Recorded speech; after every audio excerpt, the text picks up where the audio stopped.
Student, मैं विक्रम मौर्य आपके सामने 10th वाले बच्चों के लिए हमने व्हाट इज मतलब कि सब्स्टिट्यूशन मेथड से कैसे इक्वेशन को सॉल्व करते हैं लीनियर इक्वेशन को, और विलोपन मेथड से या एलिमिनेशन मेथड से कैसे इक्वेशन को सॉल्व करते हैं हमने बता दिया था। ये लास्ट मेथड है, आपको तीनों मेथड पढ़ के जाना है बोर्ड पेपर से पहले 2023। बड़ा ही इंपॉर्टेंट टॉपिक, यहाँ से आपको एक क्वेश्चन जरूर मिलेगा। तो आइए हम बिना टाइम वेस्ट किए आपके सामने बात करते हैं। तो तीसरा मेथड क्या है, वृत्त गुणनखंड विधि। इसमें क्या होता है, सबसे पहले इक्वेशन को हमें इस फॉर्म में बनाना है। कहने का मीन्स क्या है, यहाँ पर एग्जांपल बता देते हैं, जैसे 2x + 3 = 5 है। तो ऐसे हम वृत्त गुणनखंड विधि नहीं लगाएंगे, पहले यहाँ पर 0 बनाएंगे, मतलब इसको इधर ले आएंगे, इस तरफ ट्रांसफर करेंगे, मतलब 2x + 3y - 5 = 0। पहले इसको इस फॉर्म में बनाएंगे। कोई भी इक्वेशन दी होगी, जैसे मान लो 3x - 9y + 7 = 0। तो अब ये पहले से ही सेपरेट है तो कोई टेंशन नहीं, अगर नहीं सेपरेट तो पहले इसको सेपरेट करेंगे। तो वही हम कॉन्सेप्ट बता रहे हैं आपको कि कॉन्सेप्ट याद है तो फिर टेंशन नहीं लेना भैया, कॉन्सेप्ट इज वेरी इंपॉर्टेंट। तो हमारी जो मैथ की क्लास है कॉन्सेप्ट की क्लास के साथ होगी, ठीक ना। आप खाली देखते रहे कॉन्सेप्ट बाय कॉन्सेप्ट, ठीक ना। तो इस विधि से सॉल्यूशन करने के लिए सर्वप्रथम इक्वेशन को a1x + b1y + c1 = 0, जो पहली इक्वेशन होगी उसको हम a1x + b1y + c1 = 0 की फॉर्म कहते हैं। और दूसरी जो इक्वेशन होगी a2x, इसको इक्वेशन फर्स्ट लेट करते हैं, इसको equation second, a2x + b2y + c2 = 0। फिर इसको वर्किंग प्रोसेस क्या है इसका, सर्वप्रथम समीकरण की तुलना करके a1 b1 c1 तथा a2 b2 c2 find out करेंगे। मतलब जो पहली और दूसरी इक्वेशन दी होगी, जो पहली और दूसरी इक्वेशन दी होगी उनको सॉल्व करके हम a1 b1 c1 तथा a2 b2 c2 लाएंगे। हमने फिर से डिवाइड कर दें, जो इक्वेशन होगी पहले हम उसको इस फॉर्म में बनाएंगे, a1x + b1y + c1 = 0। मतलब यहाँ पर RHS में हमेशा 0 होना चाहिए, तब वृत्त गुणनखंड विधि लगाएंगे, क्रॉस मल्टीप्लिकेशन मेथड लगाएंगे। तो सबसे पहले इसमें कन्वर्ट कर लेंगे, तो कन्वर्ट हो जाए तो फिर इससे कंपेयर करेंगे और फिर कॉन्सेप्ट को लगाएंगे। अब कॉन्सेप्ट क्या है आपको हम बताते हैं, कॉन्सेप्ट क्या है उसको हम आपको लिख के समझाते हैं। तो आशा है आपने इसको लिख लिया होगा। तो अब हम आपके सामने कॉन्सेप्ट बताते हैं। कॉन्सेप्ट आपका क्लियर है। सबसे पहले a1 b1 c1 a2 b2 c2 कैसे फाइंड आउट करते हैं हमने बता दिया। अब इसके बाद कॉन्सेप्ट क्या है, x लिखेंगे, y लिखेंगे, 1 लिखेंगे, और बटे में x के नीचे क्या लिखेंगे, b1 c1 b2 c2 b1 c1 b2 c2। आएगा कैसे, y के आगे जो होगा वो b1 होगा और जो गिनती होगी पहले इक्वेशन से वो c1 होगा, इससे निकालेंगे। फिर y बराबर आ जाएंगे, तो y बराबर आ जाएंगे तो आगे, मतलब अब इस पे आगे तो आगे ही बढ़ेंगे, तो c1 a1 c2 a2 c1 a1 c2 a2। फिर आ जाएंगे एक पे आ जाएंगे तो ये हटा देंगे, फिर इसके बाद a1 b1 a2 b2 ये लिख लेंगे। अब यहाँ पर बीच में जब इसका इससे मल्टीप्लाई करेंगे उसके बाद बीच में माइनस का सूत्र लेना है। जब इसका इससे मल्टीप्लाई करेंगे पहले माइनस लगा लेंगे और फिर इसका, अब इसका ऐसे पहले मल्टीप्लाई नहीं करेंगे, पहले इसका इससे मल्टीप्लाई करेंगे c2 a1, फिर इसका इससे, बीच में सूत्र का माइनस a1 b2 और इसका इससे करेंगे तो माइनस लगा लेंगे a2 b1। अब आपके सामने हम एग्जांपल लेकर समझाते हैं। तो एग्जांपल हमारा जैसे पहला एग्जांपल है, पहला एग्जांपल हमारा है भैया 2x + y = 5, और दूसरी इक्वेशन है, ये इक्वेशन फर्स्ट है, और दूसरा इक्वेशन क्या है 3x + 2y = 8, ये है इक्वेशन सेकंड। को सॉल्व कीजिए, को वृत्त गुणनखंड विधि से, को वृत्त गुणन विधि से हल करो, ऐसे आ जाएगा। अगर नहीं मेथड पूछ रहा तो आप डिसाइड करेंगे किसी भी मेथड से कर सकते हैं। तो आशा है आपने इसका स्क्रीनशॉट ले लिया होगा। तो आप हम इसको बताते हैं कि कैसे सॉल्व करते हैं। तो पहले हम इसको इरेज कर दें, तो या ऐसे लिखा रहने दें, ठीक ना, या इरेज कर दे तो ज्यादा बेटर रहेगा, क्योंकि लिखने में थोड़ा सा दिक्कत नहीं होगा क्योंकि बोर्ड थोड़ा छोटा है, ठीक ना। तो आपको खाली पढ़ते रहना भैया, ठीक ना। अब इसको सबसे पहले हम इक्वेशन को चेंज करेंगे, a1x + b1y + c1 = 0। मतलब यहाँ देख रहे हैं कि ये इस फॉर्म में नहीं, तो पहले इसको इधर ला कर 0 बनाएंगे, पहले इसको इधर ला करके क्या बनाएंगे 0 बनाएंगे। तो ये हो जाएगा 2x + y, ये प्लस में इधर आएगा तो क्या हो जाएगा माइनस में, बराबर 0। इक्वेशन फर्स्ट ही से लेट करे रहेंगे, इसको इधर ले आएंगे तो ये हो जाएगा 3x + 2y और -8 = 0, इक्वेशन सेकंड। अब इसके बाद हम बात करेंगे, वही कॉन्सेप्ट लगा देंगे, या पहले फाइंड आउट कर लें, ठीक है। अगर हम इसकी कंपेयर कर लें क्वेश्चन से, ठीक ना, कंपेयरिंग, समीकरण की तुलना करने पर, समीकरण की तुलना करने पर मतलब कंपेयरिंग इक्वेशन, लीनियर इक्वेशन, ठीक ना। तो अगर a1 की बात करेंगे तो 2 आ जाएगा, इसके आगे कुछ नहीं है तो हमेशा ऑलवेज 1 होता है कोएफिशिएंट, तो ये b1 इज इक्वल 1 हो जाएगा और c1 इज इक्वल क्या हो जाएगा माइनस का 5। a2 इज इक्वल अगर बात करेंगे तो ये हो जाएगा 3 हो जाएगा, और b2 इज इक्वल बात करेंगे तो 2 हो जाएगा, और c2 इतना हो जाएगा माइनस का 8। अब इसके बाद हम कॉन्सेप्ट लगाएंगे, कॉन्सेप्ट आपको अभी बताया गया, ठीक ना। अब हम लिखेंगे भैया, एक बार लिख देते हैं आपके सामने कॉन्सेप्ट फिर से, x बटे b1 c1 b2 c2, ये हो गया।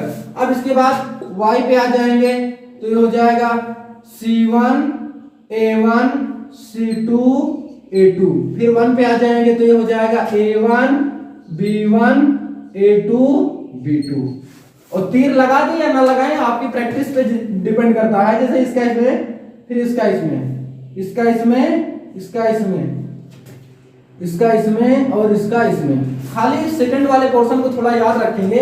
अब जैसे हम लिख लें x बटे b1 की वैल्यू कितना है, b1 की वैल्यू 1, और c1 की वैल्यू कितना है माइनस का 5, और b2 की वैल्यू कितना है 2, और c2 की वैल्यू कितना है माइनस का 8। अब इस पे आ जाएंगे, y बटे c1 की वैल्यू कितना है माइनस का 5, और a1 की वैल्यू कितना है 2, जहां यहां रख दें, ठीक ना, और c2 की वैल्यू कितना है माइनस का 8, और a2 की वैल्यू कितना है 3, ये हो गया। अब उसके बाद इस पे आ जाएंगे 1 बटे a1 की वैल्यू कितना है 2, b1 की वैल्यू कितना है 1, a2 की वैल्यू कितना है 3, और b2 की वैल्यू कितना है 2। फिर से एक बार रिवाइज करेंगे, ठीक ना, वैल्यू रखने में गलती नहीं करेंगे, नहीं तो यहां से गलत हो गया तो क्वेश्चन आगे करने की जरूरत नहीं, फिर गलत होगा। तो फिर से एक बार रिवाइज करते हैं, यहाँ b1 की वैल्यू कितना है 1, c1 की वैल्यू कितना है माइनस 5, b2 की वैल्यू कितना है 2, c2 की वैल्यू कितना है माइनस का 8। फिर y पे आ जाएंगे, अब यहाँ पर क्या है c1 है, तो c1 की वैल्यू कितना है माइनस 5, a1 की वैल्यू कितना है 2, और c2 की वैल्यू कितना है माइनस का 8, a2 की वैल्यू कितना है, a2 की वैल्यू कितना है 3। अब इस पे आ जाएंगे, a1 की वैल्यू कितना है 2, b1 की वैल्यू कितना है 1, और a2 की वैल्यू कितना है 3, और b2 की वैल्यू कितना है 2। तो एकदम क्लियर है। अब इसके बाद तीर वही लगा दें, ठीक ना, या हम इसको इरेज कर दें। तो आशा है आपने इसका स्क्रीनशॉट ले लिया होगा, ठीक ना। अब इसके बाद हम इसको आगे सॉल्व करना बताते हैं आपको। अब ध्यान से देखेंगे इसको कैसे सॉल्व करते हैं। तो x बटे इसका इसमें मल्टीप्लाई, 8 1 जा 8, इसमें ऐसे तीर लगा देते इसीलिए समझने के लिए, ऊपर लगाया गया है तीर, ठीक ना। इसका इसमें 8 1 जा 8, मतलब इसका इसमें करेंगे तो माइनस का 8 हो जाएगा, इसका इसमें करेंगे तो 5 दूनी 10 होगा, लेकिन सूत्र का माइनस होता है तो प्लस का हो जाएगा, बराबर।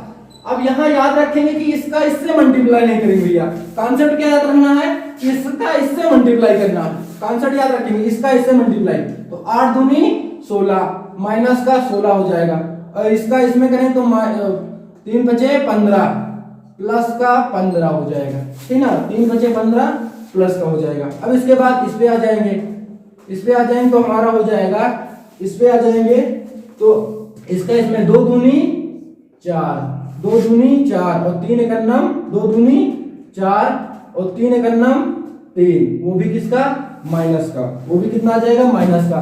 अब इसको थोड़ा सॉल्व कर लें, ठीक ना, इसका इसमें मल्टीप्लाई करेंगे, यहाँ पर थोड़ा प्रिंट हो गई तो इसको थोड़ा सही करेंगे, इसका इसमें मल्टीप्लाई करेंगे तो माइनस 15, और इसका इसमें 16 हो जाएगा, ठीक ना। इसको थोड़ा सॉल्व कर लें, x बटे इसको सॉल्व करने बैठे हैं तो 10 से 8 घट जाएगा, कितना आ जाएगा 2 आ जाएगा, मतलब यहाँ वही प्रोसेस था जो यहाँ कर रहे थे, इसका इसमें ही मल्टीप्लाई, इसका इसमें और इसका इसमें, और y बटे इससे घटा देंगे कितना आ जाएगा 1 आ जाएगा, बराबर 1 बटे 1 आ जाएगा।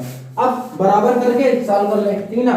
तो अब एक बार इसको इसके बराबर कर दें, एक बार इसको इसके बराबर कर दें, तो आशा है आपने इसका स्क्रीनशॉट ले लिया होगा। तो अब ये हो जाएगा x बटे 2 बराबर 1 बटे 1, तो x बराबर कितना हो जाएगा 2 एकन्नम 2, ये हो जाएगा। अब y अपान 1 बराबर 1 बटे 1, तो y बराबर कितना हो जाएगा 1, तो ये हमारा x की वैल्यू 2 आ गई और y की वैल्यू कितना आ गई 1। तो और एक एग्जांपल लेते हैं आपके सामने और समझाते हैं। तो सेकंड हमारा एग्जांपल है, पहला एग्जांपल आपको समझ में आया है, आशा है। अगर आ रहा है आपको समझ में तो कमेंट बॉक्स में जरूर बताएं। अगर कहीं पर आपको नहीं समझ में आता फिर भी कमेंट बॉक्स में जरूर बताएं, हम समझाने की कोशिश करेंगे। तो आइए हम दूसरे क्वेश्चन के बारे में बात करते हैं। सबसे पहले वही कॉन्सेप्ट, ठीक ना, कि हम सॉल्यूशन फाइंड आउट करेंगे, पहले इसकी कंपेयर कर लेंगे, ठीक ना। समीकरण की तुलना करने पर तो तुलना कर लेंगे। तो यहाँ से a1 की वैल्यू कितना आ जाएगा, a1 की वैल्यू की बात करेंगे तो इसका कोएफिशिएंट 1 है। b1 की वैल्यू कितना आ जाएगा -3 और c1 की वैल्यू कितना आ जाएगा -7। a2 की वैल्यू कितना आ जाएगा 3 आ जाएगा और b2 की वैल्यू कितना आ जाएगा -3 और c2 की वैल्यू कितना आ जाएगा -15। कंपेयर करना पीछे भी बताया गया है कॉन्सेप्ट भी, तो उसको भी देख लेंगे और यहाँ से याद रखेंगे। पहले इक्वेशन से ये आएगा a1 b1 c1 और दूसरे इक्वेशन से a2 b2 c2। अब इसके बाद कॉन्सेप्ट क्या लगाएंगे, x बटे b1 c2 और c1 b1 c1 b2 c2 और y बराबर c1 a1 c2 a2 और 1 बराबर लिखेंगे तो 1 बटे a1 b1 a2 b2, ठीक ना।